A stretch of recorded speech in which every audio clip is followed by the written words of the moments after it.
सदा सर्व खजानों से संपन्न अपने को मालामाल समझते हो। जैसे बाप सदा संपन्न है, ऐसे बाप समान सर्व खजानों से संपन्न है, कोई भी खजाने की कमी नहीं।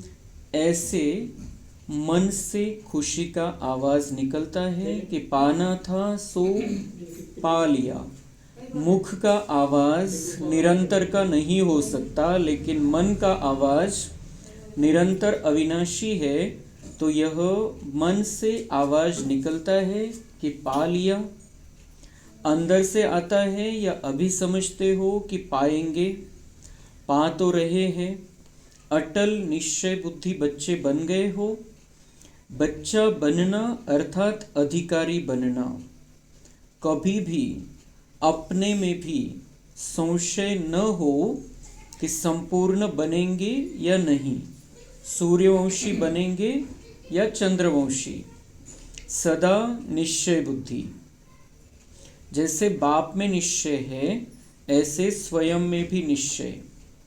स्वयं में अगर कमजोरी का संकल्प उत्पन्न होता है तो कमजोरी के संस्कार बन जाएंगे।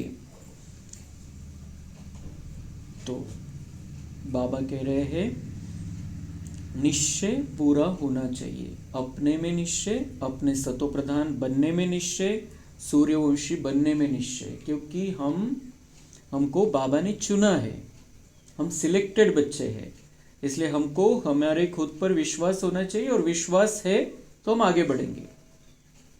विश्वास ढीला ढाला है, कमजोर है, तो हम आगे नहीं बढ़ सकते। इसलिए निश्चय का महत्व है, खुद में भी निश्चय और बाप में भी निश्चय। त्याचं बाबा म्हणता है कि स्वयं में अगर कमजोरी का संकल्प उत्पन्न होता है तो कमजोरी के संस्कार बन जाएंगे।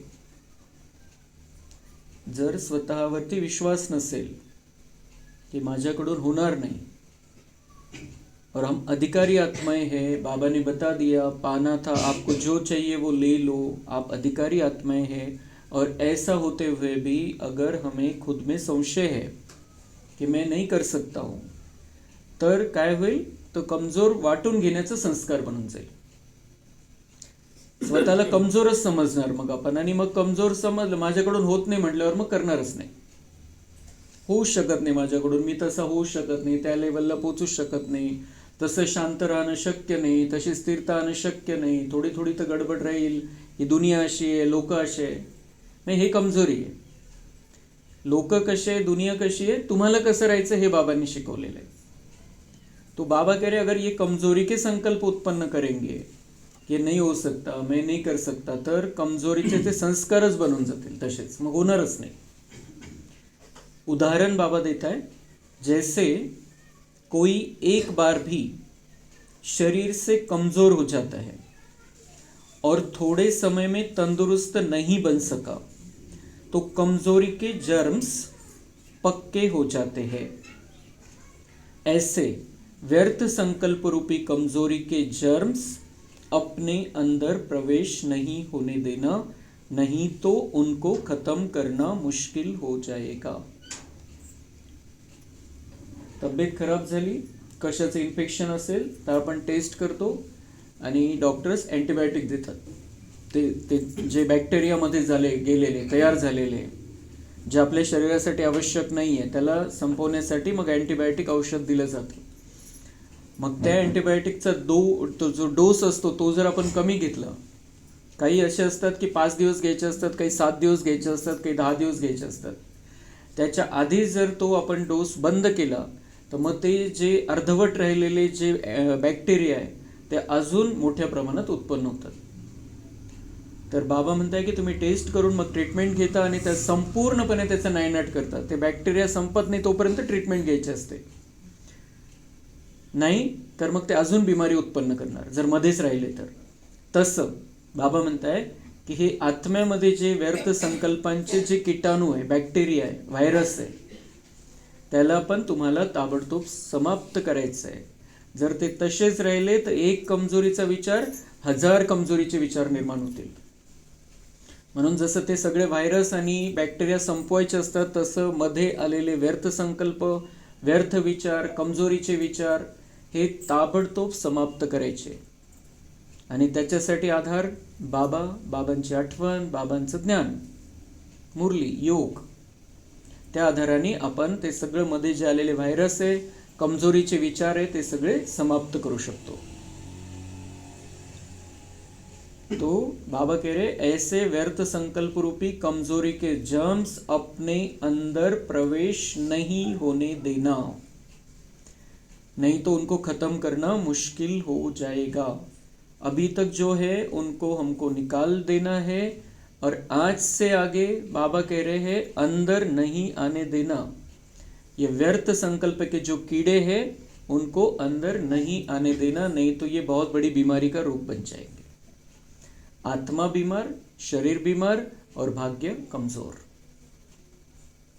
इसलिए व्यर्थ, कोणतंही व्यर्थ जे काही आपल्या जे रोजच्या आपलं जे आवश्यक कर्तव्य आहे त्याच्याविषयीचं नाही आहे आणि देवता बनण्याशी संबंधित नाही आहे, असं सगळं व्यर्थ आहे.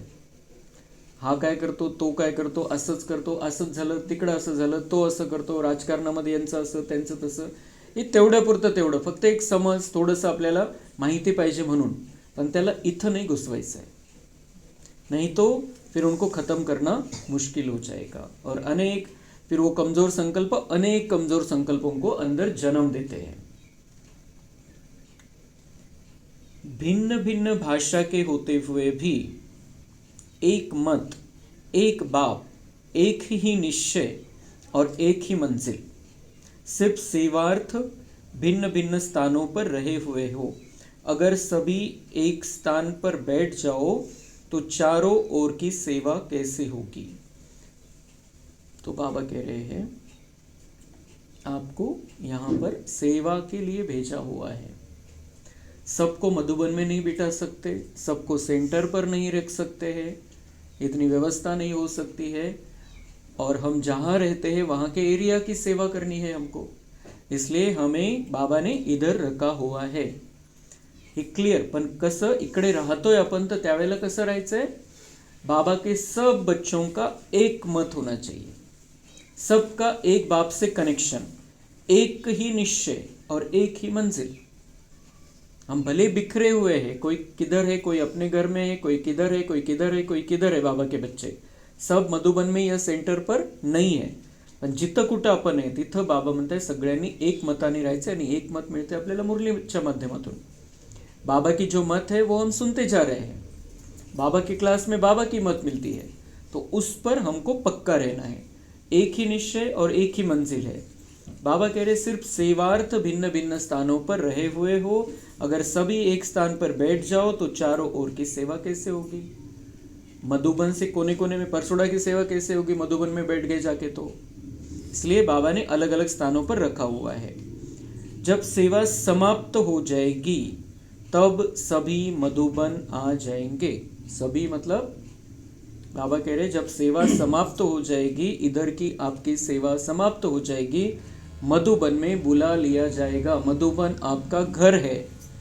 ये बहुत बड़ा रहस्य बाबा ने खोला है 5/12/79 की मुरली में.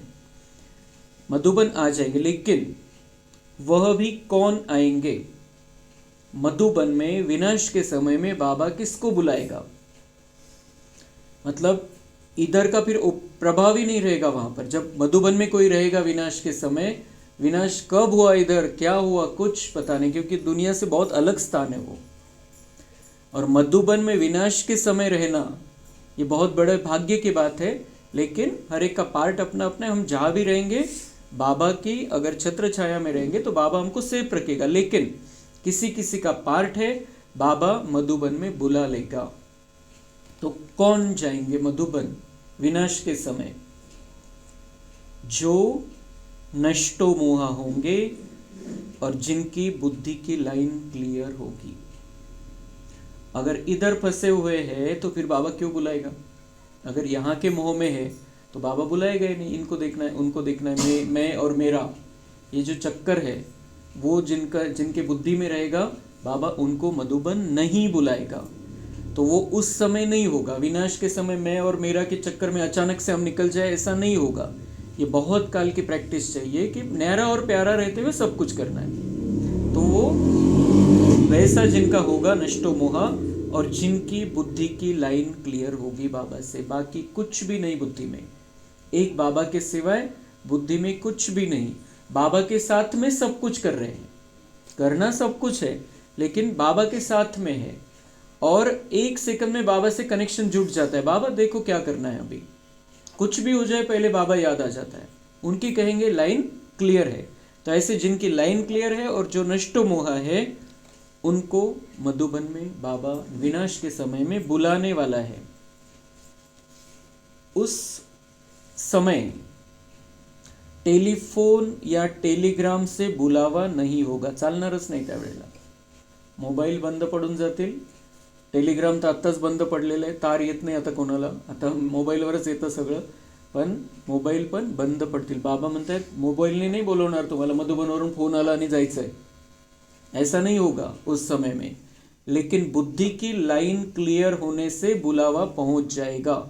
अंदर से लगेगा अभी मुझे मधुबन जाना है, अंदर से महसूस होगा मुझे मधुबन जाना है, बस दूसरा कुछ भी नहीं। दूसरा कोई संकल्प उस आत्मा को खींचेगा नहीं। एक ही संकल्प होगा, अब मधुबन जाना है। जैसे हमें अभी संकल्प करते हैं हम अब घर जाना है, तो उनको जिनको बाबा को बुलाना होगा उनको मन में संकल्प आएगा अब मधुबन जाना है। और फिर क्या होगा, बाबा कह रहे हैं बुलावा पहुंच जाएगा उनको, ऐसी हालत बनेगी। हम ये क्लासेस में सुनते हैं, लेकिन किस मुरली में बाबा ने कहा है, ये हमारे सामने स्पष्ट होती जा रही है बातें। ऐसी हालत बनेगी जो जिस ट्रेन से आपको पहुंचना होगा वही चलेगी, उसके बाद नहीं। आपको पहुंचना होगा, वो ट्रेन आपको पहुंचा देगी, ट्रेन बंद हो जाएगी। जसं कोरोनामध्ये बंद झाल्या, ट्रेन बंद झाल्या, किंवा कुठे दंगल उसळली खूप मोठी, तर एकदम बंद, सगळं बंद। आणि आता बंद होतं चालू होतं, त्यावेळेला फाइनली बंद होऊन जाईल। आपको पहुंचा देंगी वो ट्रेन, वो गाड़ी आपको पहुंचा देगी, या वो प्लेन आपको पहुंचा देगा, और फिर सब कुछ बंद हो जाएगा। जिसको पहुंचना होगा वो पहुंच जाएगा, और फिर रास्ते सब बंद हो जाएंगे। उसके बाद में अगर लाइन क्लियर होगी तो साधन भी मिल जाएंगे, नहीं तो कहीं ना कहीं अटक जाएंगे। अगर लाइन क्लियर नहीं है बाबा से, ऐसे ही लग रहा है बस यहाँ से निकलना है, तो बाबा कह रहे न इधर के न उधर के रहेंगे। इसलिए बाबा से उस समय लाइन क्लियर रखने के लिए अभी लाइन क्लियर कर लेनी है। जे काही मध्ये डिस्टर्बन्स है त्याला आपल्याला आता समाप्त करायचं है। एक बाबा बुद्धि में रहना चाहिए। और ये प्रैक्टिस हमको ऐसा नहीं होगा कि 2026 में पूरा हो जाएगा, या 2026 में ये विनाशकाल शुरू हो जाएगा और हमको जाना है, लेकिन हम ऐसा फाइनली पकड़ते हैं कि 2026 हमें पूरा मिल रहा है तैयारी के लिए। तो पूरे 365 दिन हमको मिलेंगे 1 जनवरी से 31 दिसंबर 2026 तक। ऐसा हमें अपने लिए फाइनल करना है, 31 दिसंबर 2026 अपनी डेट फाइनल, कि उस समय मेरी सब तरफ से बुद्धि योग हट जाएगा और मैं बस बाबा के इशारे का ही इंतज़ार करूँगा। बाबा जो बताएगा वो मुझे करना है। अगर हम इस तरीके से पुरुषार्थ करेंगे 2026 में, तो हमारा बहुत बहुत सुंदर लेवल का पुरुषार्थ हो जाएगा। और ये फिर वही तो मतलब अंत में हम तैयार नहीं हो सकते। अचानक से तैयार हो जाएंगे, अचानक से मोह नष्ट हो जाएगा, ये नहीं होने वाला है। अचानक से बाबा से लाईन क्लिअर, इकडं सगळ्या लाईनी व्यस्त आहे आता सध्या, याचं चाललेलं आहे, डोक्यामध्ये ही गोष्ट ती गोष्ट, आणि अचानक बाबांशी लाईन क्लिअर होऊन जाईल असं नाही होणार। आपल्याला कट करत चालावे लागतील, काही ना काही जे जे विनाकारांचे संबंध कॉन्टॅक्ट्स आहे त्याला कट करत चालावं लागेल, तेव्हा ते होईल। तो उसको मतलब अपने लिए पूरा समय लेना है हमने, पूरा 1 साल भर। लेकिन वो हर एक दिन चेक करना है मैं कितना आगे बढ़ा।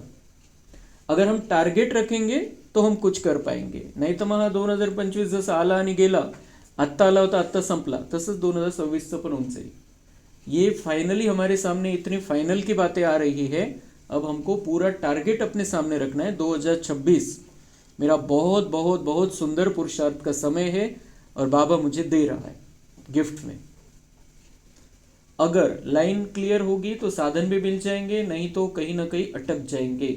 इसलिए बहुत काल का निरंतर योग चाहिए, इसलिए ये बहुत काल की प्रैक्टिस चाहिए, अचानक नहीं होगा। ऐसा कवच है, ऐसा कवच है, ये योग वाला कवच, बाबा कह रहे ऐसा योग वाला कवच अपने ऊपर धारण कर लो। योग का कवच रहेगा तो फिर आपकी लाइन भी क्लियर रहेगी, मोह वाला भी कुछ होगा नहीं और विकारों से भी दूर रहेंगे। योग का कवच पहन लेना है। कवच वाला सदा सेफ रहता है। सेफ्टी का ड्रेस ही है याद का कवच, सेफ्टी का ड्रेस है। सुरक्षित राहायचंय तर बाबांच्या आठवणीमध्ये राहायचं, त्या छत्रछायामध्ये राहायचं। संकल्प की शक्ति मिसयूज नहीं करो लेकिन यूज करो।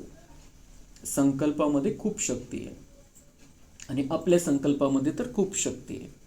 म्हणून हे जे संकल्प बाबांनी संगम युगामध्ये संकल्प करायची शक्ती आपल्याला दिलेली आहे, तर त्यांचं बाबा म्हणताय चांगला वापर करा, गैरवापर नका करू। म्हणजे विनाकारांचे संकल्प नका चालवू, व्यर्थचे संकल्प, विकारांचे संकल्प याच्यापासून जितकं दूर राहता येईल तितकं दूर राहा। यूज करा, मिसयूज नका करो। राजाओं ने राजाई गवाई, नेताओं ने अपनी कुर्सी गवाई, डिक्टेटर्स अपनी सत्ता खो बैठे। इसका कारण अपने निजी कार्य को छोड़ ऐश आराम में व्यस्त हो जाते, कोई न कोई बात की तरफ स्वार्थ अधीन होते हैं। राजाओं की राजधानी चली गई, राजाई चली गई उनकी, नेताओं की कुर्सी चली जाती है और हुकुमशाहों की भी सत्ता चली जाती है। क्यों? कि वो जो उनका जो कर्तव्य करना था वो छोड़ के ऐश आराम में व्यस्त हो जाते हैं, कोई ना कोई बात की तरफ अधीन हो जाते हैं। आपल्याला माहिती पेशवाई कशी नष्ट झाली, हे पेशवे सगळे ऐश आरामामध्ये लागून गेले आणि म्हणून त्यांची ती पेशवाई समाप्त झाली। तो ऐसे राजाओं का हुआ है। नेताएं भी अगर कुछ गलत लाइन में लग जाए तो उनको इस्तीफा देकर घर बैठना पड़ता है। तो बाबा कह रहे हैं आपको मैंने चुन लिया है देवता बनाने के लिए, तो अभी जो मैं कहता हूँ उसी अनुसार अपने कर्तव्य का पालन करो।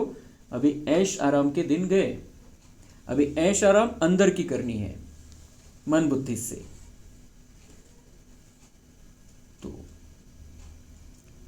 तो वो कोई बात की तरफ स्वयं अधीन होते हैं, इसलिए अधिकार छूट जाता है या मिसयूज कर लेते हैं। ऐसे बाप द्वारा आप पुण्य आत्माओं को जो हर एक सेकंड और हर संकल्प में सत्ता अथॉरिटी मिली हुई है, सर्व अधिकार मिले हुए हैं, उसको यथार्थ रीति से सत्ता की वैल्यू को जानकर उसी प्रमाण यूज नहीं करते हैं। तो अधिकार मिला हुआ है, संकल्प करने का अधिकार मिला हुआ है, कौन से संकल्प करने हैं ये हमको मालूम है। तो बाबा कह रहे हैं उसको अभी उसका महत्व जानकर, उसकी किंमत पहचान कर आता त्याला वापरा, चांगल्या प्रकारे वापर करून घ्या संकल्प शक्तीचा। अपने अलबेलेपन के ऐश आराम में या व्यर्थ सोचने और बोलने में या ऐसी छोटी छोटी बातों में मिसयूज करने से प्राप्त हुई ईश्वरीय सत्ता को जैसे यूज करना चाहिए वैसे नहीं कर पाते हो। व्यर्थ सोचने बोलने के कारण ये जो हम यूज कर सकते हैं, अच्छे संकल्प कर सकते हैं, नाही म्हणजे विनाकारण दुसऱ्याच गोष्टीमध्ये वेळ जातो, जे संकल्प करायचे ते राहून जातात आणि बाकीचे फालतू गोष्टीमध्ये आपण इंटरेस्ट घेत राहतो। तो बाबा कह रहे अभी ऐसा नहीं, अभी ईश्वरीय सत्ता मिली है, अधिकार मिला है, जो संकल्प करना चाहो करो और उसकी प्राप्ति कर लो। संकल्प करो कि मैं अभी विश्व की आधारमूर्त आत्मा हूँ और मुझे सारे विश्व को अभी शांति की सकाश देनी है। तो अगर ये संकल्प में हम स्थित हो जाएंगे, बैठ जाएंगे, विश्व में सकाश देंगे, तो कितना हमारे खाते में पुण्य जमा हो जाएगा।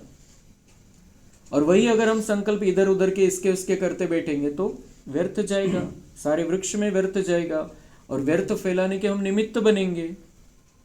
ये कनेक्शन सदा याद रखना है कि मैं बीज में हूँ, मैं जड़ में हूँ, म्हणजे मुळ्यांमध्ये मी आहे, मी जे काही करतोय सगळ्या वृक्षाला देतोय आणि मी चांगलं देतोय तर त्याचं पुण्य जमा होईल, वाईट देतोय, व्यर्थ देतोय तो मग पाप जमा होईल।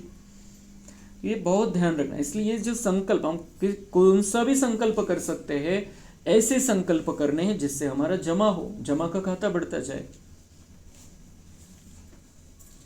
तो बाबा कह रहे हैं आपका एक संकल्प भी बहुत शक्तिशाली है। श्रेष्ठ ब्राह्मणों का संकल्प आत्मा की तकदीर की लकीर खींचने वाला साधन है।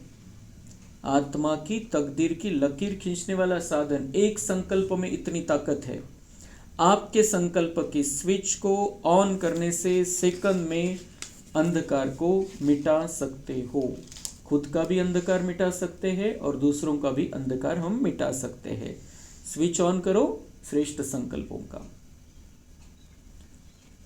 फिर आगे है, अमृत वेले की सहज प्राप्ति की वेला को जानते हुए उसका लाभ उठाओ। अमृत वेला वैसे तो 2 बजे से चालू हो जाती है, लेकिन ये तबीयत, वातावरण सब कुछ देखते हुए 4 से पौने 5 जिसको बैठ सकते हैं तबीयत के हिसाब से वो उन्होंने बैठना चाहिए। 4 से पौने 5 बजे तक वो फिक्स टाइम है अमृत वेला का। तो अमृत वेले की सहज प्राप्ति की वेला को जानते हुए उसका लाभ उठाओ। खुले भंडारों से प्रारब्ध की झोली भर लो। वरदाता और भाग्य विधाता से अमृत वेले के समय जो तकदीर की रेखा खिंचवाना चाहो वह खींचने के लिए तैयार है। खाली बैठा रहता है हमारे लिए। जो भी हमें संकल्प करने हैं उस समय हम कर सकते हैं, बाबा के पास पहुंच जाते हैं। और हमारे कल्याण का है, किसी और के कल्याण का है, तो बाबा ऑटोमेटिक वो पूरा करने की दिशा में हमें वो शक्ति देता है, वरदानों से भरपूर करता है। तकदीर की रेखा वरदाता से सहज और श्रेष्ठ खिंचवा लो। उस समय वह भोले भगवान के रूप में है, लवफुल है। तो लॉजिक नहीं लावणार त्यावेळेला बच्चे, जो चाहिए ले लो। भोला भंडारी है, जो चाहिए ले लो। नहीं तो ये मैं दूंगा इसको, ये यूज करेगा नहीं करेगा, ये थोड़ा बहुत भी लॉजिक बाबा अमृत वेला में नहीं लगाता है। भोले भंडारी के रूप में है। बाबा कह रहे जो चाहिए ले लो। लवफुल है तो लव के आधार से श्रेष्ठ लकीर खिंचवा लो। जो चाहे, जितने जन्मों के लिए चाहे, चाहे अष्टरत्नों में, चाहे 108 की माला में, बाप दादा की खुली ऑफर है। और क्या चाहिए? मालिक बनो और अधिकार लो। मेहनत की चाबी नहीं है। तो बाबा कह रहे हैं अमृत वेला में ये वरदान भी मेरे से ले सकते हो। 108 में आने का भी वरदान ले लो, खुली ऑफर है। और जिस बात के लिए फिर वरदान मिल जाता है बाबा से, उसमें मेहनत नहीं लगेगी, हम कर पाएंगे। तो उस फिर अगर वरदान मिलता है तो उसको एक्टिवेट करने के लिए बाबा जो कहता है वैसा करना पड़ेगा, तो फिर हम वैसे बन जाएंगे। लेकिन रास्ता साफ दिखाई देगा फिर हमको। किसी भी बात के लिए हम बाबा से वरदान करते हैं तो वो बात करना सहज हो जाता है। अभी और एक महत्वपूर्ण रहस्य 19/12/79 पत्ते पत्ते को भगवान हिलाता है। इस गायन का रहस्य का बरं म्हटलं जातं भक्ती मार्गामध्ये? एक पत्ता सुद्धा त्याच्या इच्छेशिवाय, त्याच्या मर्जीशिवाय हलत नाही। पत्ते पत्ते को भगवान हिलाता है, हे भक्ती मार्गामध्ये म्हटलं जातं। त्याचं रहस्य काय त्याच्या मागचं? भक्ति मार्ग में किस बिना समझ के भी कहावत है, भक्ति मार्ग में बिना समझ के भी कहावत है और उनकी मान्यता भी है कि अगर पत्ता भी हिल रहा है उस पत्ते को हिलाने वाला भी बाप है। भक्ति मार्ग में बिना समझ के कहावत है, ये समजत नाही पण म्हणतात। आणि मान्यता काय? अगर पत्ता भी हिल रहा है उस पत्ते को हिलाने वाला भी बाप है। झाडाचं पान जरी हलतंय तर त्याला पण हलवणारा बाबा है, भगवान है। भगवान हिलाता है, वो क्यों हिलाएगा? एका पानाला का बरं हलवेल तो? एक पत्ता भी हिलता, त्यांना म्हणजे त्याचं मागचं रहस्य काय हे कोणी शोधण्याचा प्रयत्नच नाही केला। फक्त एक त्याच्याविषयी एक भावना दाखवायची, एक श्रद्धा दाखवायची आणि तो मोठा हे दाखवायचं म्हणून त्यांनी ते म्हटलं। पण त्याच्या मागचं रहस्य कसं कन्वर्ट झालेलं आहे, परिवर्तन कसं झालेलं आहे, त्याच्यामध्ये काय रहस्य आहे? लेकिन इस रहस्य को आप जानते हो, आज पता चलेगा हमको। इस रहस्य को आप जानते हो कि उन पत्तों को बाप नहीं हिलाता, उन पत्तों को बाप नहीं हिलाता। किन पत्तों को? झाड़ के पत्तों को या दुनिया वालों को? बाप नहीं हिलाता मतलब बाप नहीं चलाता। लेकिन ड्रामा अनुसार यह सब चल रहा आहे. प्रत्येकाचं कर्म आहे त्यानुसार ते चालू आहे. बाबा नाही हिलात आहे. पण मग का बरं आलं मग भक्ती मार्गामध्ये? बाबा क्लियर कट सांगता कि हर एक आत्मा अपना अपना पार्ट बजा रही है. मैं नहीं हिला रहा हूं, मैं नहीं चला रहा हूं किसी को. हर आत्मा अपना अपना पार्ट बजा रही. मग का बरं आलं हे भक्ती मार्गामध्ये? यह गायन कोई स्थूल पत्तों से नहीं लगता, लेकिन कल्प वृक्ष के आप सब पहले पत्ते हो. आप सब कल्प, हम जो बाबा के बच्चे हैं, कल्प वृक्ष में हम पहले पत्ते हैं. कल्प वृक्ष के पहले पत्ते. संगम युगी आप सब गोल्डन एजेड पत्ते जो बाप द्वारा लोहे से पारस बन गए हो. इन चैतन्य पत्तों को इस समय डायरेक्ट बाप चला रहे हैं. बाबा म्हणताय आता तुम्ही श्रीमत घेताय. श्रीमतच्या आधाराने तुम्ही आता जसे लोखंडासारखे झाले होते, आता पारस बनताय. आणि मग तुम्ही जे असे पत्ते बनलेले, सोन्यासारखे हिऱ्यासारखे पत्ते बनलेले, म्हणजे आत्मा तशी बनलेली आहे, तर त्यांना मी चालवतोय. अगर हमने अपने जीवन की डोर बाबा को सौंप दी है, बाबा पर समर्पण हो गए हैं, तो वो हमको चला रहा है. उसकी श्रीमत हमको चला रही है. मतलब इसका क्या मतलब हुआ? कल्प वृक्ष के पत्तों को बाबा चलाता है. कब? संगम युग में. किसको चलाता है? जो उसके बनते हैं उनको चलाता है. अगर हमने अपने आप को बाबा पे सौंप दिया है, तो हर बात में हम श्रीमत देखते हैं. बाबा का क्या कहना आहे? याच्यामध्ये बाबांची काय श्रीमत आहे? काही खायचंय, काही प्यायचंय, काही बोलायचंय, काही ऐकायचंय, काही भावना, काही विचार मनामध्ये, काही कर्म करायचंय, तर आपण विचार करतो बाबांची काय श्रीमत आहे आणि त्या श्रीमतनुसार चालतो. मग इसका मतलब बाबा हमको चला रहा है. किनको चला रहा है? जो स्पेशल बच्चे हैं बाबा के. इसलिए भक्ति मार्ग में वो कहावत कि पत्ते पत्ते को भगवान चलाता है या हिलाता है. कितनी सुंदर रहस्य है.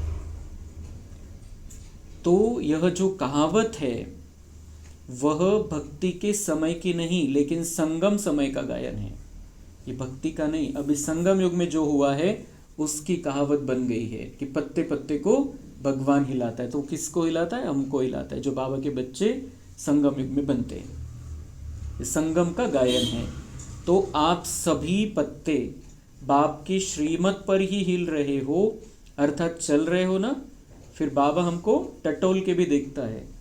तो ये तो ठीक है, गायन इस कारण से आया कि आप श्रीमत पर चलते हो, मतलब मेरे कहने पर चलते हो, मतलब मैं आपको चलाता हूँ.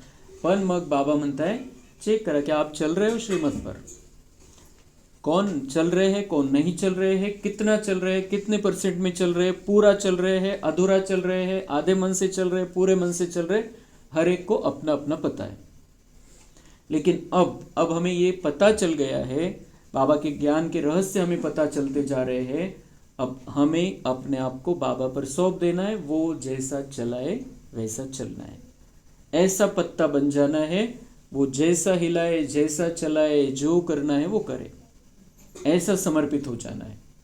और हमारी वजह से ही जो हम बाबा की श्रीमत पर चलेंगे, बाबा के कहने पर चलेंगे, हमारी वजह से भक्ति में कहावत और आ जाएगी. और भक्ति मार्ग चालू होगा द्वापर के बाद, उसमें ये कहावत आ जाएगी कि पत्ते पत्ते को भगवान चलाता है, या पत्ता पत्ता भी भगवान की मर्जी के बिना नहीं हिलता है. तो हमें भी अपने जीवन में कुछ भी भगवान की मर्जी के बिना नहीं करना है. आतापर्यंत जे झालं ते झालं, आता फायनल आहे.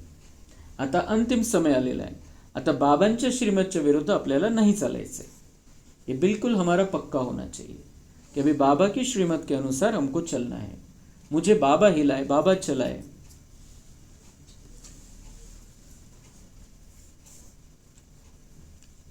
तो बाबा कह रहे हैं, तो आप सभी पत्ते बाप की श्रीमत पर ही हिल रहे हो, अर्थात चल रहे हो ना. ऐसे ही चल रहे हो ना. चलाने का काम भी बाप का, फिर भी इतना मुश्किल क्यों? मैं चला रहा हूँ, आपको चलना है, मैं चला रहा हूँ, मेरा काम है. तो बाबा मतलब अवगढ़ का बर है, आपको सिर्फ मुझे अपने आप को सौंप देना है. मतलब कुछ मेहनत करने की जरूरत नहीं, मैं चला रहा हूँ, बाबा चला रहा है, तो अवगढ़ काहीच नाही, चालवणारा तो है. तो फिर इतना मुश्किल क्यों? बोझ सारा बाप ने ले लिया, फिर भी सदा उड़ते क्यों नहीं, उड़ती स्थिति का बर नहीं रहत? अपने आप को मुझे समर्पित कर दिया, मन बुद्धी से समर्पित हो गए, ओझ सोपून दिलं मला, लोड सगळं सोपवला, मग काय प्रॉब्लेम आहे, काय खेचतं इकडे? हल्की चीज तो सदा ऊपर उड़ती है, इतने हल्के जो संकल्प भी बाप चलावे, मतलब बाबा हमको चला रहा है, मतलब संकल्प भी वही कर रहा है हमारे लिए, हमको वो संकल्प दे रहा है, ऐसे करो वैसा करो. म्हणजे हे जे इतकं रिलेशन बाबाशी आपल्याला बनवायचं आहे, म्हणजे ही जी लेव्हल बाबा सांगतोय ही 8, 108 आणि 16,108 ची, बस. त्याच्यापेक्षा बाकीच्यांची ती लेवल नहीं राहणार. तो हमको ये पक्का करना है, मेरा नंबर 108 में आ जाए तो बहुत अच्छा है, नहीं तो 16,108 में तो आना ही चाहिए. तो अगर मुझे ये भाग्य बनाना है तो फिर उसकी मर्जी से चलना है. उसके जो संकल्प वो मेरे संकल्प, वो जैसा बोलेगा वैसा मुझे बोलना है, वो जैसा कर्म करेगा, अगर वो होता मेरी जगह पे तो वैसा मुझे कर्म करना है, अगर वो मेरी जगह पे होता तो कैसी भावना रखता वैसे मुझे भावना रखनी आहे. जर आपण हे पक्क करून घेतलं तर मग आपण नक्की 16,108 मध्ये येऊ. बाबांनी सांगितलेले 2च नंबर फिक्स आहे आतापर्यंत, पण अजून पण प्रत्यक्षता नाही झालेली आहे. नंतर रिझल्ट डिक्लेअर होणार आहे, समोर येऊन जातील सगळे 8 कोण 108 कोण. तर आपल्या ज्यावेळेस रिझल्ट डिक्लेअर होईल त्यावेळेला आपण 108च्या आसपास तरी दिसलं पाहिजे. अजूनही आपल्याला चान्स आहे, अजूनही आपण काही मुंबईला बसलेलो नाही आहे किंवा नदीच्या किनारी कराचीला बसलेलो नाही आहे म्हणून लगेच ते समुद्राला पाणी येईल आणि शहर नष्ट होऊन जाईल. आपण त्या मानाने बऱ्यापैकी इथं अशा ठिकाणी आहे की जिथं आपण अजून कमीत कमी 1 वर्ष तरी चांगला पुरुषार्थ करू शकणार आहे असं आपण पकडायचं आहे. 1 वर्षामध्ये आपण खूप काही करू शकतो जर आपला निश्चय पक्का है. तो बाबा कहते सेकंड में जीवन मुक्ति, तो निश्चय की बात है. इसलिए तो बाबा कहते संकल्पों को यूज करो, मिसयूज मत करो. तो बाबा कह रहे तो चलता है ना, जैसे चलाएंगे वैसे चलेंगे, यह सभी का वायदा है और बाप की गारंटी है कि चलाएंगे. तो बुद्धि को ऑर्डर क्या दिया हुआ है, बुद्धि को बाप ने क्या कार्य दिया है उसको जानते हो ना. बुद्धि के बैठने का स्थान बाप के पास है, कर्तव्य विश्व सेवा का है. तो बाबा म्हणते तुमची बुद्धि माझ्याकडे ठेवून द्या. बुद्धि का स्थान कहाँ पर है, बाबा के पास. अपनी बुद्धि अपना दिमाग चला के देख लिया हमने, हम देवता भी नहीं बने और हमने सत्युग की तैयारी भी नहीं की, हमने भगवान को भी नहीं ढूंढा. तो हमारी बुद्धि बाबा कह रहे अभी मेरे को दे दो, जैसे भी है मैं चलाऊंगा, आपके संकल्पों को भी चलाऊंगा, बुद्धि को भी चलाऊंगा. तो बुद्धि को आदेश दो, बाबा के पास रहो, बाबा जैसा बोले वैसा ही करना है अपने को. तो बाबा कह रहे हैं तो बुद्धि के बैठने का स्थान बाप के पास है और कर्तव्य विश्व सेवा का है, कर्तव्य विश्व सेवा का है हमारा. तो जो वायदा किया हुआ है कि जहाँ बिठाएंगे जैसे चलाएंगे वैसे चलेंगे, शरीर से या बुद्धि से, तन के साथ मन भी दिया है या सिर्फ तन दिया है. मतलब ऐसा समझना कि शरीर बाबा का है लेकिन मन बुद्धि तो मुझे तो सोचना पड़ेगा, मुझे तो निर्णय लेना पड़ेगा, मुझे तो करना पड़ेगा.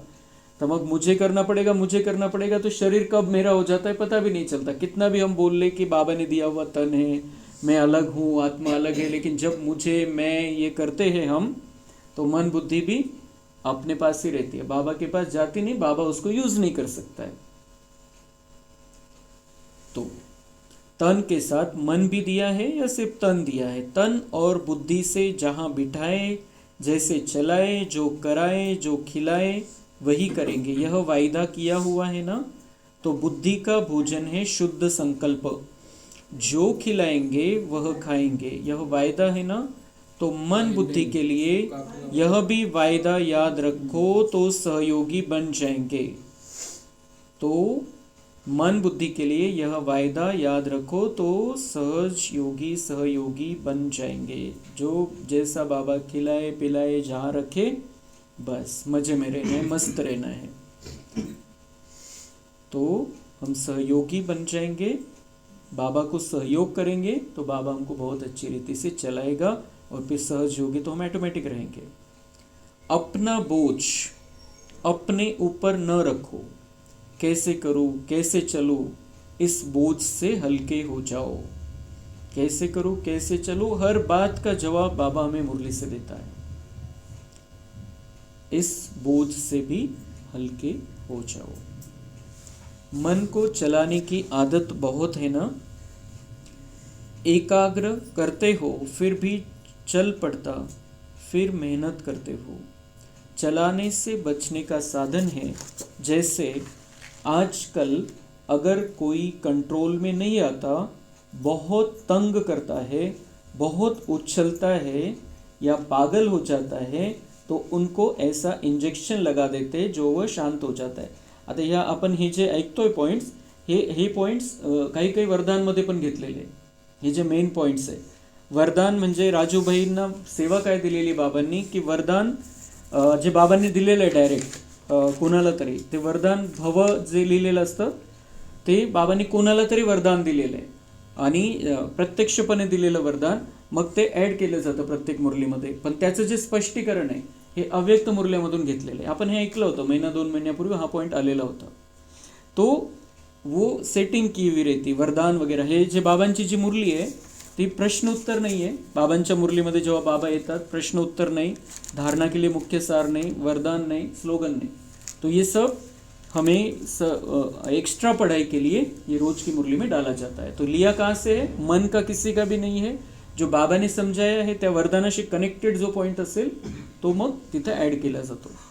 तो इसमें क्या है कि मन को चलाने की आदत बहुत है ना, एकाग्र करते हो फिर भी चल पड़ता, फिर मेहनत करते हो. चलाने से बचने का साधन है, जैसे आजकल अगर कोई कंट्रोल में नहीं आता, बहुत तंग करता, बहुत उछलता है या पागल हो जाता है, तो उनको ऐसा इंजेक्शन लगा देते जो वह शांत हो जाता है.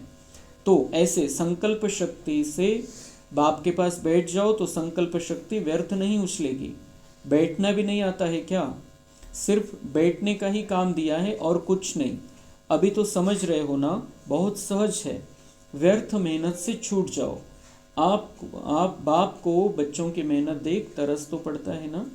तर जसं कोणी जर वेड्यासारखं करायला लागलं, आवरत नाही आहे कोणाला, तर मग त्याला मग वेड्यांच्या हॉस्पिटलमध्ये घेऊन जातात, इंजेक्शन देतात आणि त्याला शांत करून टाकतात त्या इंजेक्शनच्या द्वारे. तर तसं बाबा म्हणतात, तुमची संकल्प शक्ती जर खूपच इकडे तिकडे मन पळत असेल, इतक्यात हे विचार तितक्यात तो विचार, मन एकदम चंचल आहे, ऐकतच नाही आहे, तर बाबा म्हणतात इंजेक्शन काय लावा, मेरे पास आके बैठ जाओ. संकल्प शक्ति को मेरे पास बिठा दो. मतलब बाबा आप जो संकल्प करना है करो, मैं आपके पास हूँ. बस मैं आत्मा आपके पास आ गया हूँ. जो संकल्प देना है, जो करना है आप करो. बस बाबा के पास बैठ जाना है. अमृत वेला में भी हम कोई संकल्प नहीं चलाना, बाबा के पास बैठ जा सकते हैं हम शांत से. और कभी भी बैठना है, कभी भी दिवसभरामध्ये केव्हाही वाटलं आपल्याला, बस मैं और बाबा. तो संकल्प भी बाबा देगा, बाबा चलाएगा. क्या करना है? बिल्कुल शांत होके बैठ जाना है. अगर कोई संकल्प चलता है तो उसको दिशा देनी है. तो संकल्प शक्ति व्यर्थ नहीं उछलेगी. बैठना नहीं आता है क्या? सिर्फ बैठने का ही काम दिया है और कुछ नहीं. अभी तो समझ रहे हो ना, बहुत सहज है. व्यर्थ मेहनत से छूट जाओ. बाबा म्हणता हे संकल्प चालवायची, मनाला चालवायची, पण मेहनत तुम्ही करू नका. बाप को बच्चों की मेहनत देखकर अभी तरस पडता है. बाबा म्हणताय दया येते मला, आता तुम्ही तुमचं मन आणि बुद्धी माझ्यावरती संपूर्णपणे समर्पित करा. कारण तुम्ही करून पाहिलं आपल्या मनबुद्धीच्या द्वारे, काही झालं नाही. आपण या लेवलला इथं येऊन पोचलेलो आहे. आता संपूर्ण आपली मनबुद्धी जर बाबांवरती सोपवली, खुली ऑफर आहे बाबांची, 108 मध्ये पण आपण येऊ शकतो. मग जर एवढी मोठी ऑफर आहे, थोडासा त्याग करायचा आहे. आणि थोडा त्याग पण काय, आपलं मन बुद्धीची बिघडलेली आहे, खराब झालेली, व्यर्थ झालेली, कमजोर झालेली, तिला बाबावरती अर्पण करायचं आहे, स्वतः नहीं चालवायचं. वो हम धीरे धीरे अनुभव करते जाएंगे, बाबा के पास बैठते जाएंगे, तो हमको ये अनुभव होगा कि बाबा चला रहा है. मेरे मन को भी बाबा चला रहा है, बुद्धि को भी बाबा चला रहा है. प्रॅक्टिस करावी लागेल. असं नाही की आपण आज ऐकतो आणि उद्यापासून लगेच आपण बिलकुल बाबा आपल्याला चालवेल, मन बुद्धी सगळं बाबावरती समर्पित, बाबाच निर्णय देईल, बाबाच सगळे विचार देईल, असं नाही होणार.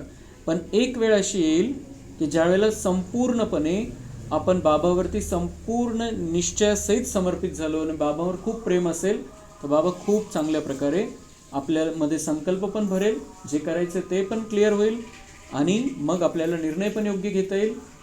त्याचा पुढचा फायदा बाबांनी जो सांगितला, लाइन क्लियर अगर रहेगी तो टचिंग को कैच कर पाएंगे हम, बाबा की टचिंग को कैच कर पाएंगे.